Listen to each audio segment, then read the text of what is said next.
오늘 우리가 함께 나누실 말씀은 베드로전서 1장 20절부터 25절까지의 말씀입니다. 베드로전서 1장 20절부터 25절까지의 말씀 우리 다 같이 함께 합독하시겠습니다. 그는 창세 전부터 미리 알림 바 되신 이나 이 말세에 너희를 위하여 나타나신 바 되었으니 너희는 그를 죽은 자 가운데서 살리시고 영광을 주신 하나님을 그리스도로 말미암아 믿는 자니 너희 믿음과 소망이 하나님께 있게 하셨느니라. 너희가 진리를 순종함으로 너희 영혼을 깨끗하게 하여 거짓이 없이 형제 사랑하기에 이르렀으니 마음으로 뜨겁게 서로 사랑하라.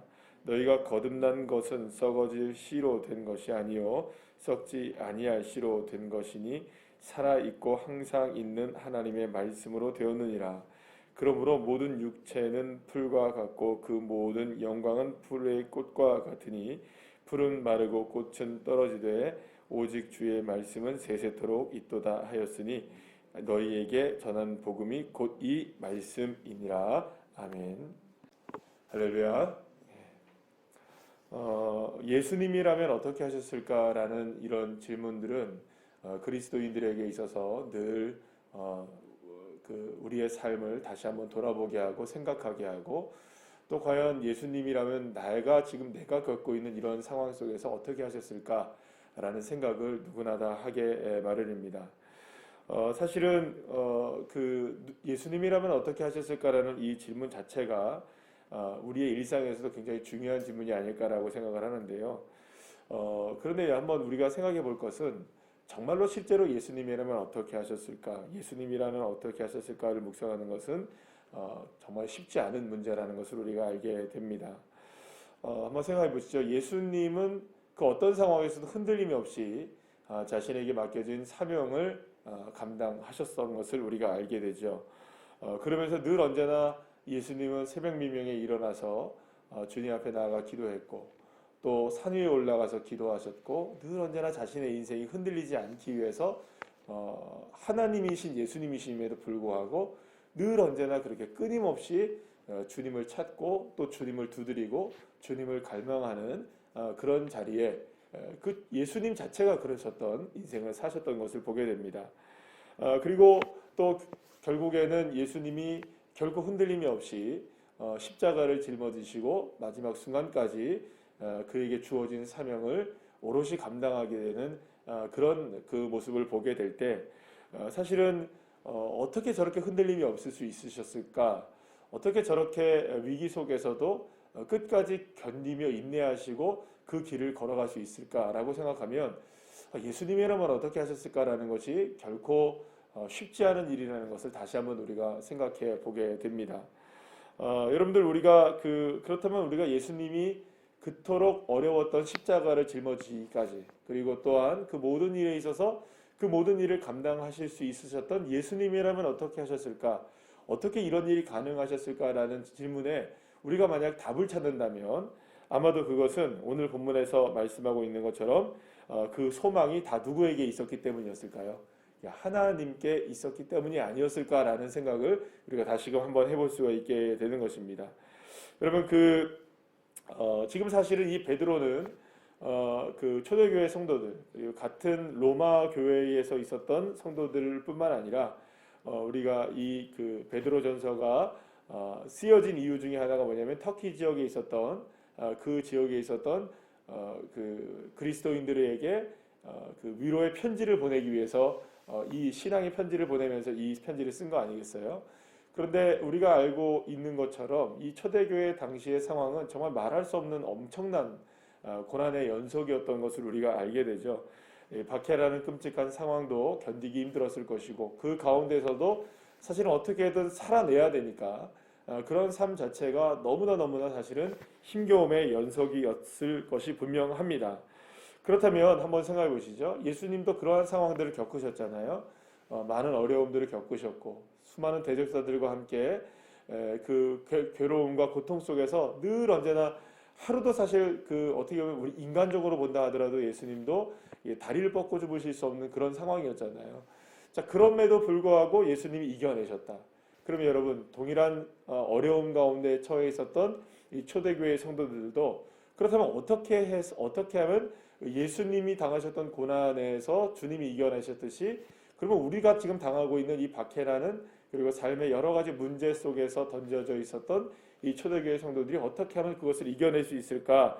그 방법은 무엇인지에 대한 부분들을 분명히 소개해 주는 것이라고 볼 수가 있습니다.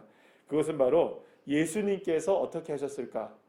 그러니까 그러면 우리도 그렇게 살면 되겠구나. 아주 간단하지만 매우 어려운 질문이기도 한 그 정답을 제시해 주고 있는 것이죠. 그것이 바로 무엇이냐? 하나님의 뜻이라면 거기에서 흔들림이 없이 오직 주님만 바라보는 믿음을 가졌다. 이것이 결국에는 결론이라고 볼 수가 있는 것이죠. 그리고 바로 이러한 믿음이야말로 이 초대교회 성도들이 지금 이 박해의 고난과 삶의 많은 어려운 일들을 뚫고 나갈 수 있는 유일한 방법이라고 분명하게 말하고 있는 것입니다. 그래서 오늘 본문의 25절 마지막 말씀에 보면 모든 육체는 풀과 같고 모든 영광은 풀의 꽃과 같으니 풀은 마르고 꽃은 떨어지되 이렇게 얘기합니다. 그러니까 모든 상황들은 다 이렇게 우리가 의지할 수 있는 것이 아무것도 없다는 것이죠. 그러니까 예수님이라면 어떻게 하셨을까라는 질문에 있어서 예수님은 그 떨어질 것 같은 것들에 대해서 마음을 두지 않았던 것이에요. 변화될 것 같은 것들에 대해서 마음을 두지 않았던 것이죠. 그렇다면 예수님이 오직 마음을 두셨던 건 무엇이었나요? 오직 하나님의 말씀, 그것이 복음이라고 말씀하고 있는 것이죠.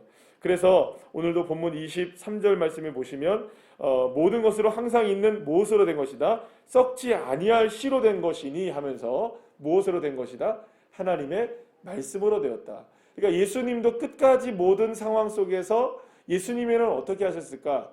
예수님도 그냥 이겨내신 것이 아닙니다. 예수님도 난 할 수 있어 라고 한 게 아니죠. 예수님도 그 모진 상황 속에서 무엇으로 이겨냈다는 것일까요? 하나님께서 자신에게 주신 그 하나님의 말씀을 가지고 이겨내셨던 것이죠. 그러고 보면 예수님도 예수님도 그 광야에서 시험을 받으셨을 때에도 그러셨고 모든 상황 속에서도 예수님은 무엇으로 결국은 이겨내십니까? 말씀으로 이겨내시는 것을 보게 되죠. 그리고 마지막 그 겟세마네 동산에서도 할 수 있거든, 주님 할 수만 있다면은 이것을 좀 잔을 옮겨주시오라고 기도했지만 그 순간에 무엇을 또 놓고 기도하십니까? 나의 원대로 마옵시고 하나님의 뜻대로, 하나님의 말씀대로 이루어지기를 원합니다. 그러니까 결국엔 마지막에 붙잡는 것은 무엇이었을까요? 마지막에 예수님이 소망했던 것은 무엇이었을까요? 바로 하나님의 뜻, 하나님의 말씀이었던 것이죠. 그래서 그 하나님의 말씀을 붙들고 뭐 한 겁니까? 하루를 마무리할 때 그토록 수많은 사람들을, 병자들과 많은 사람들을 예수님이 고치고 나서도 마지막 순간에 제자들을 먼저 떠나보내시고 예수님은 무엇을 붙잡으려고? 하나님의 말씀을 붙잡기 위해서, 하나님의 뜻을 붙잡기 위해서 홀로 어디로 올라가시는 겁니까? 산으로 올라가서 기도의 자리에 나가셨던 것이고, 또 그렇게 피곤함에도 불구하고 하루를 시작하기 전에 무엇을 붙잡기 위해서? 하나님의 말씀 붙잡기 위해서 또 어디로 나가는 겁니까? 기도의 자리로 나가는 것이고요. 수많은 위기 속에서도 어떤 사람들이 다가와도 그때마다 무엇을 붙잡는 겁니까? 하나님의 뜻, 하나님의 말씀을 붙잡는 그런 삶을 사셨던 것입니다. 그렇기 때문에 예수님은 자신의 형편과 자신의 사정과 자신의 감정보다 먼저 무엇을 바라보기를 원하셨던 것일까요? 하나님의 말씀과 하나님의 뜻을 붙잡는 자리로 나아가는 것을 보게 되어지죠. 그렇게 하나님의 뜻, 하나님의 말씀에 소망을 두고 계셨을 때에 그곳에서 무엇이 자라나기 시작하는 것입니까? 하나님 앞에 하나님께서 주시는 이 믿음의 역사들이 일어나기 시작하는 것이죠. 그렇기 때문에 결국에는 소망을 하나님께 두는 믿음이 누구에게 있었느냐? 예수님께도 있으셨다는 것이죠. 그래서 우리가 이제 주일날 어제 함께 말씀을 함께 나눈 것처럼 이 살아있는 소망이 필요하다고 말씀드렸잖아요. 우리에게 무엇이 필요합니까? 소망은 살아있어야 된다. 그러려면 그 소망은 무엇이어야 하느냐? 하나님의 뜻을 바라볼 수 있는 소망. 예수 그리스도가 바라보셨던 그 소망이 무엇이냐? 우리가 예수님이 우리에게 소망이셔야 되잖아요. 그러면 그 예수님이 소망이 무엇이었느냐? 하나님의 뜻을 바라보는 소망이었다. 사랑하는 여러분, 그 소망을 하나님께 둘 때에 우리는 서로를 사랑할 수 있습니다. 또 외모로 사람을 평가하지 않을 수가 있게 되어지죠. 또 진리에 순종할 수 있게 되어지죠. 하나님께 소망을 두는 믿음의 삶을 살 때에 그때에는 우리가 예수님이 그러셨던 것처럼 십자가도 짊어질 수 있게 되는 것입니다. 그러니까 우리가 어떻게 그것이 가능하냐, 어떻게 그것을 할 수 있느냐, 끊임없이 우리는 어디에 나가야 됩니까? 주님의 말씀을 의지하는 자리로 나가야 되는 것이죠. 그것이 우리의 삶 속에 예배의 자리가 되시길 소망합니다. 우리가 또한 기도의 자리가 되시길 소망합니다. 그렇게 소망하는 자리가, 하나님의 뜻을 소망하는 자리가 여러분의 삶의 자리가 되시기를 소망합니다. 그렇게 주님을 온전히 의지하며 나갈 때 바로 그때 우리가 첫 번째 질문했던 거, 예수님이라면 어떻게 그 상황을 이겨내셨을까? 딱 하나였습니다. 그 상황 속에서 오직 무엇을 붙잡는 겁니까? 소망을 내게 무엇으로 두는 겁니까? 하나님의 뜻 가운데 두며 살아가는 삶. 그러니까 여러분들 늘 언제나 우리는 묵상하는 삶을 사셔야죠. 하나님의 말씀 묵상하면서 그 말씀을 붙들고 기도의 자리에 나아가고 예배의 자리에 나아가고, 그리고 그 마음을 가지고 어디에 나가는 겁니까? 우리의 삶의 터전을 향해 나가는 것입니다. 그럴 때 예수님이라면 어떻게 하셨을까? 그렇구나. 이 상황 속에서 그렇게 하셨겠구나. 끊임없이 주님을 바라보는 자리에 있으셨겠구나. 끊임없이 내 삶이 하나님의 뜻과 맞는지를 계속해서 점검하셨겠구나. 맞아. 예수님은 그러셨을 거야. 늘 언제나 우리의 질문은 바로 거기에 있어야 되는 것이죠. 그렇게 예수님께서 하나님께 소망을 두셨던 것처럼 우리도 마찬가지로 하나님께 소망을 두고 살아간다면, 비록 우리의 삶에 당면하 있는 많은 문제들이 우리를 어렵게 만든다 할지라도 우리의 소망이 꺾여지지만 않는다면, 우리의 소망이 살아만 있다면, 그렇게 주님을 향한 소망이 살아만 있다면 저와 여러분에게도 하나님의 역사는 반드시 이루어지는 줄 믿으시길 바랍니다. 한 주간이 시작되었습니다. 이 믿음을 가지고 여러분들이 살아갈 때에 이번 한 주간도 놀라운 하나님의 은혜로 채우시고 역사하시는 하나님의 축복을 허락해 주실 줄로 믿습니다. 기도하시겠습니다.